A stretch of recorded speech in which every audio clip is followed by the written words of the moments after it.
नमस्कार, मी धनंजय सानप. लहरी हवा या खास सिरीजच्या नवीन एपिसोडमध्ये तुमचं स्वागत. मान्सूनच्या विविध गोष्टी आपण यामध्ये सोप्या पद्धतीनं हवामान अभ्यासक अभिजित घोरपडे सरांकडून समजून घेत असतो. आता आपण कशावरती बोलणार आहोत असा प्रश्न तुमच्या मनात आला असेल तर सुरुवातीला तुम्हाला एक हिंट देतो की मान्सून आपली शेती सगळी जी काय आहे ती मान्सूनवर आधारित आहे हे आपल्याला माहिती आहे. पण मान्सूनच्या पावसावरती फक्त शेतीच अवलंबून आहे का असं नाही. या मान्सूननं वेगवेगळ्या गोष्टीसुद्धा आपल्या देशाला दिलेल्या आहेत. यामध्ये संस्कृतीवरती काय परिणाम झालेला आहे मान्सूनचा, त्यासोबतच मान्सूनचा व्यापाराशी काय संबंध राहिलेला आहे आणि लोकजीवनावरती त्याचा प्रभाव नेमका कसा होता याच्याबद्दलच बोलण्यासाठी आज आपल्यासोबत आहेत हवामान अभ्यासक अभिजित घोरपडे सर. सर, नवीन भागात पुन्हा एकदा स्वागत आहे. सर, पहिला प्रश्न अर्थातच की मान्सूनचा पाऊस पडतो, मान्सूनच्या पावसावरती आमची अर्थव्यवस्था सुद्धा अवलंबून आहे, कृषीची सगळीच, हे सगळं आम्हाला माहिती आहे. पण मान्सूनने याच्या पलीकडे काहीतरी माणसाला देऊ केलेलं आहे, या देशाला देऊ केलेलं आहे. भारतीय मान्सूनचं आपण वैशिष्ट्य ज्यावेळेस म्हणतो त्याच्यात वेगवेगळ्या गोष्टी आहेत, अंतर्भाव त्याच्यामध्ये आहे. तर मान्सूनचं पावसाच्या पलीकडचं वैशिष्ट्य किंवा त्याची व्याप्ती नेमकी किती आहे याच्याबद्दल सांगा. अगदी खूप महत्त्वाचा भाग आहे हा. कारण मान्सून म्हणलं की आपण पाणी, पाऊस, शेती, धरणं हे सगळं बघतो. पण त्याच्या पलीकडं मान्सूनने आपल्याला एवढं काय दिलंय ते जर लक्षात घेतलं तर आपल्याला या मोसमी वाऱ्यांचं आपण काय देणं लागतो हे लक्षात येईल. एक गाणं होतं मागं की ये देश है दुनिया का गहना, एका गाण्यातली ही ओळ आहे.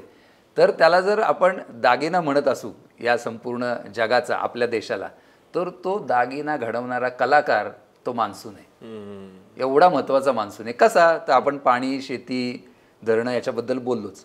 ह्याच्या पलीकडे जाऊन जर लक्षात घ्यायचं असेल तर मान्सूनचे वारे जे आहेत त्यांच्यामुळं आपल्याला प्राचीन काळापासून देवाणघेवाण शक्य झाली.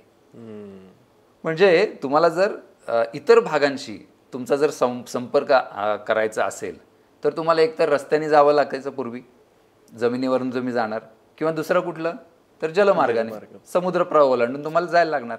इतर देशांमध्ये जायचं, इतर भागात जायचं तर जमिनीवरून जायला तुम्हाला मर्यादा असतात. बरोबर, एवढं चालत जायचंय, मग तुम्हाला काय जनावरं लागणार, ते सगळं माल तुमचा लादून नेण्यासाठी वगैरे. पण जर तुम्हाला समुद्रावरनं जाता आलं तर तुमचा जो प्रवास आहे, तुमचा जो व्यापार आहे, तुम्हाला जो माल इकडं तिकडं न्यायचा, नेआण करायची, हे सोपी होऊन जाते. पण मग त्यावेळेस तुमच्याकडे काय इंजिन नाही आहेत. आपण प्राचीन काळातला विचार करतोय. इंजिन नाही आहेत, तुमच्याकडे कुठलं फ्युएल नाही आहे, फॉसिल फ्युएल नाही आहे, ना तुमच्याकडे पेट्रोल आहे, ना डिझेल आहे, ना काय आहे. तर मग कसं करणार? मग त्यावेळेसचं जे फ्युएल होतं ते म्हणजे वारा. अच्छा, शिडाच्या नावा त्याच्यामध्ये तो वारा भरायचा आणि प्रवास करायचा. त्याच्यात रिस्क होती, त्यात बराच वेळ जायचा, ते होतंच. पण भारताच्या दृष्टीने जेव्हा मान्सूनचे वारे तर आपल्याला माहिती की विशिष्ट काळात भारताकडे येतात आणि विशिष्ट काळात माघारी जातात. म्हणजे समजा आपण आफ्रिकेचा विचार केला, इथिओपिया वगैरे तिकडून, किंवा तुमचा रेड सी जो आहे, लाल समुद्र, तिथपासून समजा तुम्हाला इकडे यायचं आहे, भारतामध्ये यायचं आहे, तर विशिष्ट काळामध्ये जर तुम्ही प्रवास सुरू केला तर तुम्ही एक 40-45 दिवसात पोहोचता, पूर्वीचं सांगतोय मी. आणि तसंच जर तुम्ही विरुद्ध दिशेने गेलं तर तेवढ्याच काळात पोहोचता.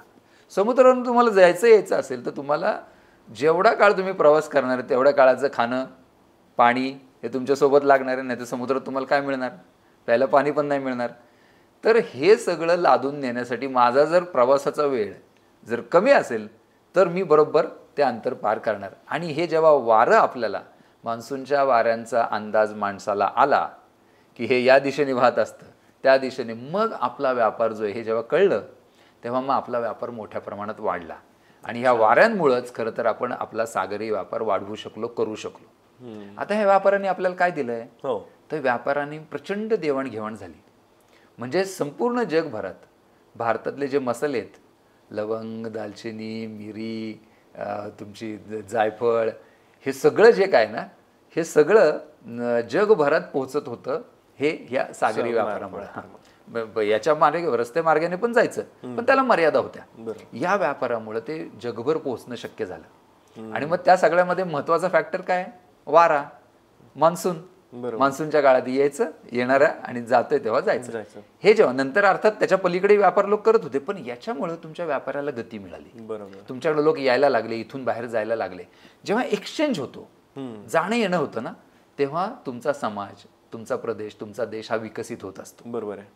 कधीही तुम्ही आयसोलेशन मध्ये मी माझा एकटा, माझा देश आहे, मी ग्रेट आहे असं म्हणून तुम्ही मोठे होत नाही. तुम्ही जेव्हा घेवाण करता, दिलंय काहीतरी, घेतलंय काहीतरी, तुमच्याकडे मग तंत्रज्ञान येतं, विज्ञान येतं, तुमचं बाहेर जातं, तुमच्याकडे वेगवेगळे विचार येतात, वेगवेगळे लोक येतात. ते लोक एकटे येत नाहीत, त्यांच्याबरोबर काहीतरी गोष्टी घेऊन येतात.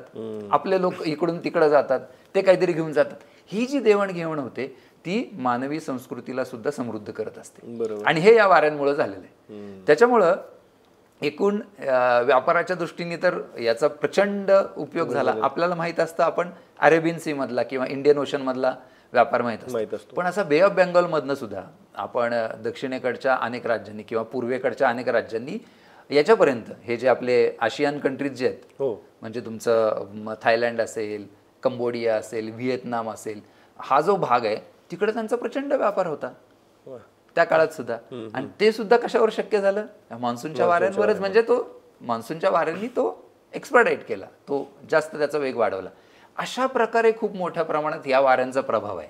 म्हणजे नुसतं पाणी देणं, पाऊस पाडणं एवढंच नाही, ते तर महत्वाचं आहेच आहे, पण त्याच्या पलीकडं अशा प्रकारचा हे आहे यातला. तर यातला एक महत्वाचा मुद्दा ज्याच्याबद्दल तुम्ही म्हणालात की देवाणघेवाण होती. आता देवाणघेवाण ज्यावेळेस दोन देशांमध्ये किंवा विविध राष्ट्रांसोबत होते त्यावेळेस ती फक्त व्यापाराचीच होत नसावी, ती त्याला वेगवेगळे आयाम सुद्धा असतात. तर यामध्ये भारताच्या लोकजीवनावरती किंवा संस्कृतीवरती या मान्सूनच्या वाऱ्याने नेमका कसा प्रभाव टाकलेला आपल्याला पाहायला मिळतो? भरपूर टाकलेला आहे. म्हणजे आता जसं व्यापाराच्या निमित्ताने लोक येतात किंवा माल येतो, वेगवेगळ्या प्रकारच्या वस्तू येतात, पण नुसत्या वस्तू राहत नाहीत ना. ती वस्तू येते, ती संस्कृती घेऊन येते. बरोबर. म्हणजे आश्चर्य वाटेल ऐकून, भारतामध्ये सातवाहनांच्या काळात 2000 किंवा 2200 वर्षांपूर्वी आपला महाराष्ट्राच्या संदर्भात पण येते, कारण सातवाहनांचं बरंचसं राज्य महाराष्ट्रात होतं आणि नंतर मग इतरत्र ते पसरलं. तर त्या काळामध्ये आपल्याकडं रोमवरून सर्वात जास्त काय यायचं? काय? आपल्याकडे यायची वाईन. अच्छा. वाईन यायची, ते विशिष्ट भांड्यांमध्ये वगैरे. आपल्याकडून मसाले जायचे, आपल्याकडून मोर जायचे, आपल्याकडून पाळीव प्राणी, हिंस्र प्राणी जे ते जायचे. अच्छा. अशी देवाणघेवाण होत होती. आता वाईन आली तर ती वाईन एकटी येत नाही, ती त्याचं कल्चर घेऊन येते. बरोबर. हे वस्तूबद्दल झालं, पण माणसं पण येतात.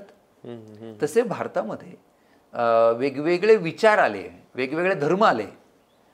आपल्याकडचे विचार बाहेर गेले. बौद्ध धर्म हा जसा जमीन मार्गे इतरत्र पसरला, पण श्रीलंकेत कसा गेला, थायलंडमध्ये कसा गेला, व्हिएतनाममध्ये कसा गेला, तो सागरी मार्गेच गेला ना. आणि त्याच्यामध्ये ह्या वाऱ्यांचा हे सगळं पोहोचवायला उपयोग होताच. तर हे सगळं होत असतं भारताबद्दल. आताच मान्सूनच्या भोवतालच्या केरळ मान्सून इको टूर एक असते, त्याच्यासाठी मग केरळला जाऊन आलो. अनेकदा जात असतो. तर यावेळेला मुद्दाम आम्ही तिथं मुझारीस नावाचं एक जुनं बंदर होतं केरळमध्ये. आता त्रिशूर जिल्ह्यामध्ये ते कोंडनगलूर नावाचं एक ते ठिकाण आहे. मुझारीस हे जुनं नाव त्याचं. तर त्या ठिकाणी, त्या मुझारीसमध्ये जुनी मंदिरं आहेतच, पण मुझारीसमध्ये भारतातली सर्वात जुनी मशीद आहे. अच्छा. 629 AD. बापरे. 1400 वर्षांपूर्वीची मशीद.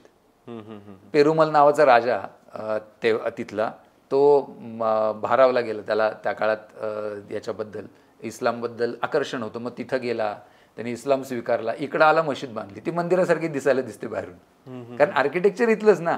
बरोबर आहे. तर हे त्या मान्सूननी दिले. तसंच ख्रिश्चनिटी, म्हणजे येशू ख्रिस्ताचे जे काही 12 शिष्य किंवा काय ते एक काहीतरी, मी तो शब्द विसरतोय, पण ॲपॉस्टोल्स असं काहीतरी तो शब्द आहे, ते जगभर पसरले. त्याच्यातला जो एक आहे ना, तो मुझारीसला आला. अच्छा. कधी आला? AD 54. म्हणजे साधारण एक 2000 वर्षांपूर्वीचा काळ. हे कशामुळे शक्य होत गेलं? तो व्यापार, त्याच्याबरोबर लोक येत आहेत. जसं हे आलं तसं बौद्ध धर्म बाहेर गेला, आपले विचार अनेक बाहेर गेले, आपलं विज्ञान बाहेर गेलं, तंत्रज्ञान बाहेर गेलं, तिकडचं आलं. हे जे काही एक्सचेंज होत असतो, याला मान्सूनने खूप मोठा आधार दिलाय. हे झालं येणं जाणं. आता आपल्या देशाचा जर विचार केला तर आपल्या देशातली सणवार असतील किंवा आपल्या रीती असतील, आपले पेहराव असतील परंपरागत, हे सगळं कशावर अवलंबून आहे? तुमच्या हवामानावर. तुमचा पाऊस कधी येणार, पाऊस किती असणार. आता दक्षिण भारतामध्ये लुंगी का, आपल्याकडे धोतर होतं का? कारण जर तुम्ही उष्ण प्रदेशात असाल तर तुम्हाला हे सगळे पॅन्ट शर्ट कसं जमणार? बरोबर. तर हे सगळं आपलं एवढं आपले सणवार जर नीट त्याचा जर मागोवा घेतला तर आपल्याला लक्षात येतं त्याचा संबंध तुमच्या थेट पावसाशी आहे. म्हणजे पावसाने तुमच्या मोसमी वाऱ्यांनी आपल्याला पाऊस दिलाच, पण त्याच्या पलीकडे हे जे आपल्याला काही कल्चर दिलेलं आहे ना ते अनबिटेबल आहे, ते अफलातून आहे. ते जर शांतपणे आपण बघितलं प्रत्येक गोष्टीमध्ये आपल्या जगण्याच्या प्रत्येक गोष्टीमध्ये कुठं ना कुठं हवामान आणि मान्सून याचा तुम्हाला धागादोरा सापडतोच. बरोबर आहे. तसं बघितलं तर आपल्याला कळतं ह्याची व्याप्ती किती आहे. म्हणून मी जे म्हटलं ना की ये देश है दुनिया का गहना, त्या दागिन्याला घडवणारा कलाकार हा मान्सून आहे. मान्सून आहे. इतकं त्याचं सगळं व्यापकही आहे. याच्यामध्ये सर खाद्य संस्कृतीचा पण एक भाग असणार ना, म्हणजे मान्सून जसा येतो आता तमिळनाडू केरळ हा भाग जर का आपण बघितला दक्षिणेतला तर तिथे भात हे प्रमुख पीक. बरोबर. आपण जर का महाराष्ट्र बघितला तर हा थोडा कोरडवाहू भाग, पावसाचं प्रमाण कमी. तर आपली खाद्य ज्वारी बाजरी या पद्धती, काही भागात भात वर गेलं की आपण गहू आपल्याला. तर याच्यावरती सुद्धा मान्सूनचाच मग निश्चितपणे फरक आहे, निश्चितपणे आहे. कारण तुमच्या हवामानावरच तुमची पिकं ठरणार आहेत, तुम्हाला कधी पाणी उपलब्ध होतं वगैरे. अजून एक गोष्ट आता ह्या खाद्य संस्कृतीच्या अनुषंगाने निघालं, आता हे सगळा व्यापार गोष्टी येत आहेत जात आहेत, लोक येत आहेत जात आहेत, त्यांच्याबरोबर काय काय येतं ना. तसं आता आपल्याकडे सांगायचं आश्चर्य, अनेकांना कदाचित माहीत असेल नसेल, आपण उपवासाला जे पदार्थ खातो, उपवासाला काय काय आपल्याकडे खाल्लं जातं, साबुदाणा खिचडी, बटाटा, शेंगदाणा, ह्या 3 गोष्टी उपवासाला चालतात. मिरची पण चालते. वरई असते, पण वरई आता थोडीशी कमी खाल्ली जाते. वरई आपण क्षणभर बाजूला ठेवू. ह्या 4 गोष्टी आहेत, बटाटा, साबुदाणा, शेंगदाणा, मिरची, ह्या भारतातल्या नाहीत. अच्छा, या कुठल्या आहेत मग? या सगळ्या दक्षिण अमेरिकन जे हे आहेत, मेक्सिको वगैरे तो जो प्रदेश आहे ना, तिथून या जगभर पसरल्या. त्याच्यामुळं मान्सूनने आपल्याला आणखीन काय दिलं तर हा जो व्यापार आहे ना, त्याच्यामुळं आता जर आपल्या किचनमध्ये बघितलं, स्वयंपाकघरात बघितलं, तर त्या जर वस्तू बघितल्या, पदार्थ सगळे बघितले ना, तर त्याच्यातले जवळजवळ 60-70% 80% गोष्टी म्हणजे त्या जर बाजूला काढल्या तर आपल्याला खाताच काय यायचं नाही. टोमॅटो बाहेरचा आहे, म्हणजे फ्लावर कोबी बाहेरचं आहे. म्हणजे असं जर आपण बघायला लागलो ना, तर हे देवाणघेवाण जी होते ना, त्याने आपला जसं मी म्हटलं की संस्कृतीवर परिणाम होतो, तसं ह्या खाद्य संस्कृतीवर पण होतो. माणसं आली की त्यांच्यासोबत ते पदार्थ, ती पिकं, सगळ्याच गोष्टी, विचार येतात, पद्धती येतात. जलव्यवस्था, आपल्या जलव्यवस्था सुद्धा बाहेरून आल्या, आपल्या गोष्टी बाहेर गेल्या. हा जो एक्सचेंज होतो ना, ही जी घुसळण होते ना, त्याच्यामधून तुम्ही आणखीन पुढे जात असता. तंत्रज्ञान येतं वेगवेगळ्या प्रकारचं. ॲस्ट्रॉनॉमी जी आहे, खगोल जे आहे, हे खगोल काही गोष्टी आपल्या इथं विकसित झाल्या, काही बाहेर गेल्या, आपल्या काही बाहेरच्या आपल्याकडे आल्या, त्याचा आपल्या विकासाला फायदा झाला. हे जे काही होत असतं हे एक्सचेंजमुळे, आणि त्या एक्सचेंजला कोणी सपोर्ट केलं तर मान्सूनच्या वाऱ्यांनी. अशा पद्धतीने बघितल्यानंतर आपल्याला कळतं मान्सून म्हणजे आपला सगळा मोठा प्रभाव टाकणारा घटक आहे. अशा पद्धतीने खरं तर त्याच्याकडे बघितलं पाहिजे. सर, आता तुम्ही केरळच्या ट्रिपचा उल्लेख केलात, तर त्या ट्रिपमध्ये अजून काय गोष्टी तुम्हाला मान्सून या भागात दिल्यात किंवा देशाला दिल्यात त्या अर्थात, तर असं काय जाणवलं की अरे ह्या गोष्टी ह्या इथेच मला पाहायला मिळत आहेत, इथे एकदा जायला हवंय, अशी काही ठिकाणं सांगता येतील?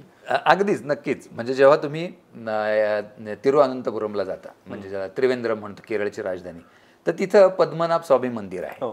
ते वेगळ्याच गोष्टीसाठी चर्चेत असतं की जगातलं सर्वात श्रीमंत मंदिर, आणि त्याच्या तळघरामध्ये अजून काय काय मोठा साठा आहे, खजिना आहे वगैरे वगैरे. पण गंमत अशी की एक्सचेंज तिथं आपल्याला बघायला मिळतं. तुम्ही जेव्हा आत जाता तेव्हा तिथं एकतर तिकडच्या सगळ्या मंदिरांवर शिखरावर सर्वात वरती काय असतं, नावेचं चित्र असतं, नावेची शिल्प असतं. स्वाभाविक आहे, कारण समुद्र, व्यापार वगैरे त्याचं त्या मंदिरांवर पण आहे. तर तिथं आतमध्ये आम्हाला काही, आता तिथं गेले की सगळे निरीक्षण करणं हाच मुख्यतः भाग असतो. तर त्याच्यामध्ये काही अशी शिल्प आढळली, छोटी होती ती, की त्याच्यामध्ये नावेमध्ये एक शिल्प मला अजूनही डोळ्यासमोर दिसतंय की नावेमध्ये 2 माणसं आहेत, त्यांनी हात वर जोडलेले आहेत, आणि ते असे थोडेसे काय हात जोडून काय प्रार्थना करताय अशा स्वरूपाचं त्यांचं हे आहे. ते फिगर्स आहेत ना, त्या चायनीज आहेत. त्यांच्या मिशे, त्यांच्या दाढी, त्यांचे डोळे. आता चायनीज फिगर्स त्या पद्मनाभ स्वामी मंदिरावर कशा काय आल्या?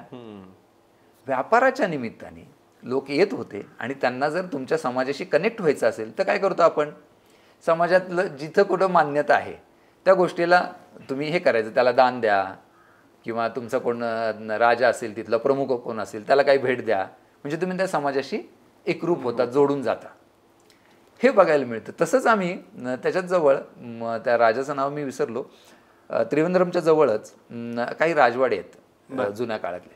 तर त्याच्यामध्ये एक तो जो राजवाडा आहे त्याच्यामध्ये तेव्हाचा जो कोण राजा असेल तो भरपूर दानधर्म करणारा, तर त्याचे 2 हॉल आहेत. तर जवळजवळ हजार लोकांच्या जेवणावळी असायच्या, जे गरजू येतील त्यांना जेवण. खाली एक वर एक असे 2 प्रचंड मोठी दालनं आहेत 2 मजल्यावर. हजार लोक वर, खाली 2000 लोक रोज जेवायचे. तिथं लोणची ठेवण्यासाठी जार आहेत, म्हणजे बरण्या असतात ना, बरण्या. आता आपल्याकडे ते सट असायचे पूर्वी लोणची, त्याच्यात चिनी मातीचे, तर तसे मोठे रांजण असल्यासारखे. ते कुठले आहेत? ते चायनीज आहेत. त्या राजाच्या बेडरूम मध्ये ज्या खुर्च्या आहेत त्याला गिफ्ट आलेल्या आहेत, त्या चायनीज आहेत. हे कशामुळं? तो व्यापार, ती देवाणघेवाण, अशा अफलातून गोष्टी आहेत. हे कोडंगलूर जे आहे, मुजारीस जुनं, तिथे तर तुम्हाला 3ही धर्म, त्याची जुनी सगळी गोष्टी तिथं बघायला मिळतात एकाच ठिकाणी, काही अंतरावर. आणि ते सगळे एकमेकांमध्ये छानपैकी हेऊन गेलेले आहेत. कारण तिथं जे धर्म आले ते आक्रमण म्हणून नाही आले, तिथं ते व्यापारासाठी आले, देवाणघेवाणीसाठी आले. हे जे काही एकजिन्सीपणा आहे ह्या माणसांनी तो सुद्धा दिलाय ना आपल्याला. बरोबर. हे सगळं तिथं केरळच्या निमित्ताने बघायला मिळतं. आणि मग अशा पद्धतीने तुम्ही तो प्रदेश बघितला तर मग तुम्हालाच कळतं, अरे हा मान्सून नुसता पावसापुरता नाहीये, त्याच्या पलीकडे प्रचंड मोठा घटक आहे. हे सगळं तुम्हाला बघायला मिळतं. आणि केरळला इतर भारताच्या सगळ्या भागात बघायला मिळतं, पण केरळला कसं तिथं बऱ्याच मोठ्या प्रमाणात येणं झालं, तिथून मान्सूनला सुरुवात होत असते भारताच्या मुख्य भूमीत, त्यामुळे तिथे ह्या सगळ्या गोष्टी खूप मोठ्या प्रमाणात बघायला मिळतात. तर मान्सूनचा आपल्या लोकजीवनावरती नेमका कसा परिणाम झालाय, व्यापाराशी त्याचा संबंध काय आहे, तसंच सांस्कृतिक पातळीवरती काय बदल मान्सूननं घडून आणलेले आहेत, याबद्दल अभिजित घोरपडे सरांनी आपल्याला सविस्तर आपल्यासोबत चर्चा केली, त्यांचे अनुभवही मांडले. सर, तुम्ही वेळ दिलात त्याबद्दल खूप खूप धन्यवाद. तुम्हाला याच्याबद्दल आता काय वाटतंय ते कमेंट बॉक्समध्ये नक्की सांगा. तुम्हाला मान्सूनच्या या गोष्टी माहीत होत्या का तेही नक्की सांगा. सर, आपण नक्कीच पुढच्या भागात भेटूयात. तोवर धन्यवाद.